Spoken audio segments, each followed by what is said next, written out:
All right, Christina Ray here with an up and comer from the Texas area. I won't say Metroplex because I'll let you introduce yourself on that one. But I'm sitting here talking to Cade. How are you, Cade?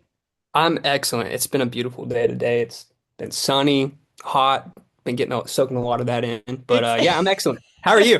I'm fantastic. No, you're right. So this morning I went to walk the dogs and there was a nice, like, cool breeze I wasn't expecting. It's been fantastic, especially after all the storms we've been having.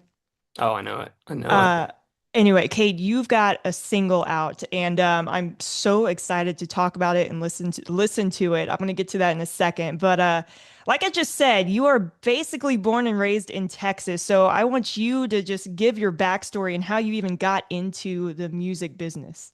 Yeah, absolutely. So, I grew up in a small town called Cumbie, Texas. It's about an hour northeast of Dallas. And at the time of me growing up, it was about a population like 600 to 700, so very small. Um, and I got into music mainly because my dad has been playing music as long as I've been born, but definitely since he was like, I think 16 or 15 is when he started playing guitar. And as far back as I can remember, he was always taking me to his band rehearsals. And I think around 5 or 6, I started to get kind of curious. And when they would take breaks, I would go sit behind the drum kit and just beat on those things because they just looked so fun. And that became like the new process. I would go to his rehearsals, and then during their breaks, I would sit behind the kit and start to learn drums. And I got really fascinated with it. It was just all around me at all times. My mom also just listened to really good music. She's not a musician, but and then of course my uncle's a drummer, so my dad's brother, my grandma on his side, my whole dad's side is very musical. She was a writer and a pianist and a singer. So again, yeah, I just kind of grew up around it. And around 15 years old, I decided I wanted to start my own band. I had started to learn guitar myself, and I started a metalcore band. And it was great. It was awesome, but we broke up like right after I graduated. And I kind of moved on from that. But I mean, basically, that's kind of like how I got into the music industry is just doing that first. Now, there's a lot of things that came after that, but that's kind of how I got started.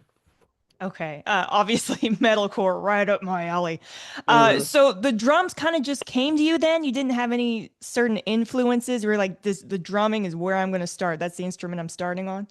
Yeah, that's because, well, my dad was a guitar player, but I was just like the drummer for his band had this indigo, sparkly, like 7 piece kit. And as a kid, I just thought it was just so pretty and so cool that you could just hit things. And that was my fascination with it. I didn't care to learn guitar. I really didn't even learn guitar until I was like 13 or so. My dad had hounded me for it. He was like, son, you got to learn how to play guitar. You got to learn. You got to do this. And I'm like, Dad, I just want to play drums, man. But I eventually came around and did that. So you mentioned all these other things you did after high school. Your resume is absolutely insane.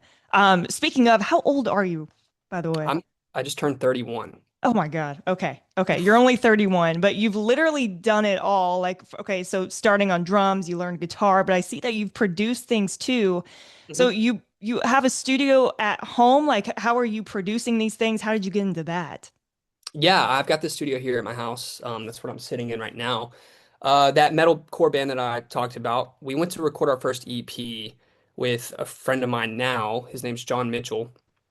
And at the time, he was using Pro Tools and, like producing our EP, and I was just like very into it. I was like watching him every time we would go have sessions. And he noticed that. So he eventually moved off of Pro Tools and into Logic, which is what I use now. But he was like, dude, if you ever start producing, go to Logic and you can just watch whatever I do and I'll teach you. So I just kind of sat at the desk with him while we were recording that EP and I got really interested in it. I was already kind of producing a little bit in a program called Mixcraft to kind of like make the demos for the band that I had.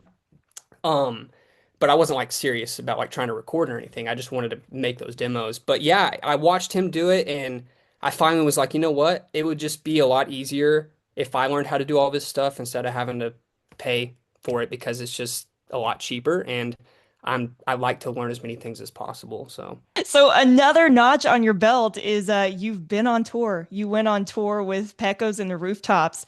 yeah. And I have to know about touring life. Do you have a favorite story from that tour?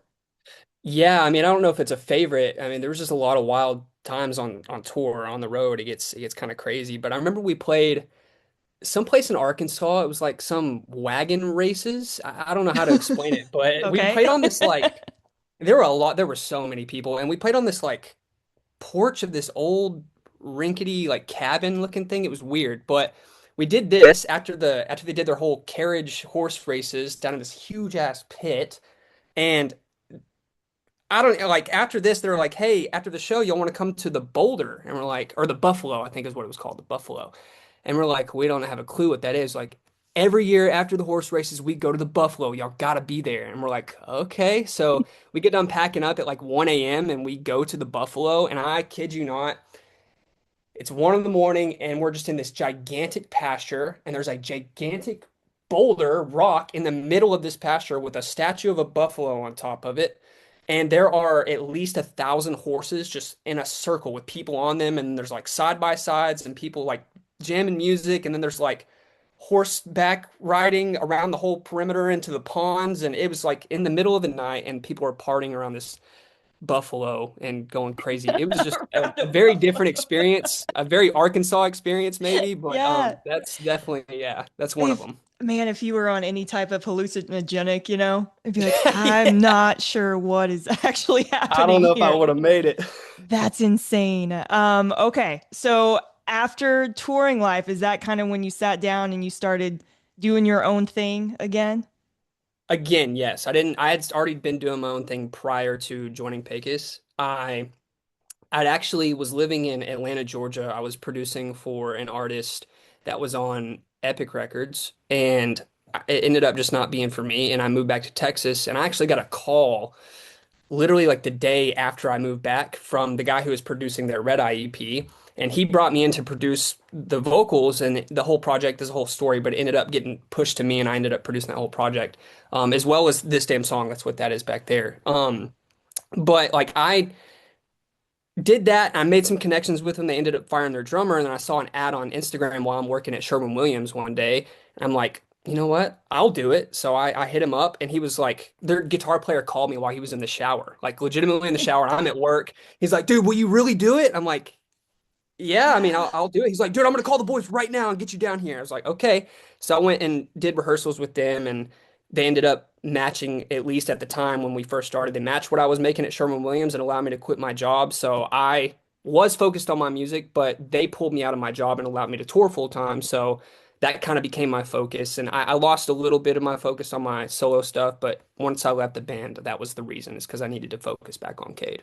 Well, and I'm glad you brought that up. Actually, I didn't even think that's every musician's dream is to just be able to do music and music only. But unfortunately, we do have to work all these other really shitty jobs. Oh yeah. So Sherwin Williams was one. Do you have any others you want to shout out real quick?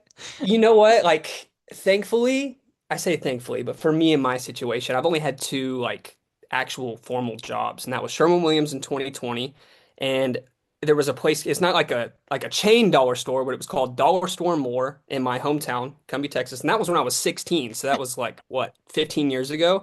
And I only had both of those jobs around 6 months total, so maybe about a year of being formally employed. Because after I graduated high school, I was basically doing weekend gigs every single weekend, playing at restaurants and bars for like $300 to $600 a night, and it was working. So I was okay with that. So very excited for your brand new single. We're going to finally talk about it. It's called Damage. What is the story behind it, like the songwriting process, anything we need to know about this brand new single? Yeah, so the song is written about people that I've seen in my life who basically drive themselves, well, basically do themselves wrong and blame everyone else around them for it. Like, in other words, they're the reason that their life is going downhill, but they would rather just put the blame on everybody else and say it's everybody else's fault. And I've dealt with that in my real life. I've had acquaintances, friends, people in my life that I've literally watched, and I tried to help them, and they just refused to accept the help or whatever that may have been. And it was just like, no, it's this person's fault, or it's this reason, or it's this reason, and they would never take self accountability. And that's kind of where that song came from. And the damage is really like, you can't erase the damage that you're dealing to yourself. If you keep doing this, it's going to be irreversible. Like, you're not going to be able to change your life if you don't stop doing this. Well, and then again, it's great. I was listening to it just before we hopped on. Again, it's like my third or fourth time listening to it because it's just that good. Thank you. Thank And you. one of my favorite parts, and I told your manager this, was the screaming part because I grew Mm. up with listening to screamo, and you did just mention you were in metalcore in high school. So I need to know, is there a way to learn that scream and how to do that without just completely ruining your vocal cords? Oh, absolutely. Yeah. Yeah, it's preferred to do that to Yeah, make sure you don't ruin your vocal cords. But yeah, it's easily learnable. Um, you can really just go to YouTube and find like how to fry scream, how to just kind of start there. It's really is. It's like it's a lot different than you think. Screaming's not like actually like just blowing your like just just like right. screaming at the top of your lungs. There's technique to it and making sure it's controlled. And once you do it right, it doesn't hurt. Well, and speaking of, you've got some shows coming up as well. Oh yes, I'm excited. Oh yeah.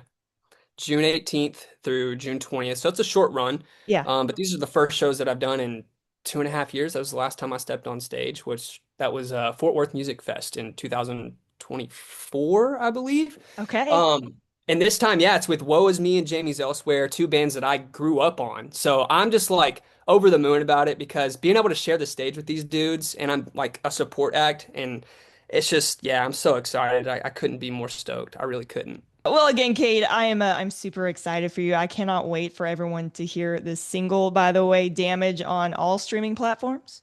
Yes, yes. Okay. And before I let you go, I mean, you kind of did just mention it, but the one artist that you could either work with or open for, the one artist where you're like, dude, I've officially made it. Who would that be? Oh, it's crazy because my first thought is to not go into the same genre that I'm in. But I know that that would never work. Like in a million years, it wouldn't work. But um, if I had to choose the current genre that I'm in, man, that's really hard. I think right now, Bad Omens is doing a really good job with what they do. And I think that at this point in my life, in my career, I think it would be, yeah, it would be really sick to do a show with Bad Omens. Hey, thank you so much for the time. Again, I'm so excited for you. And Thank whenever you you. make it big, don't forget about me, okay? We'll do another interview. Of course not. Of course not. I appreciate you. Thank you.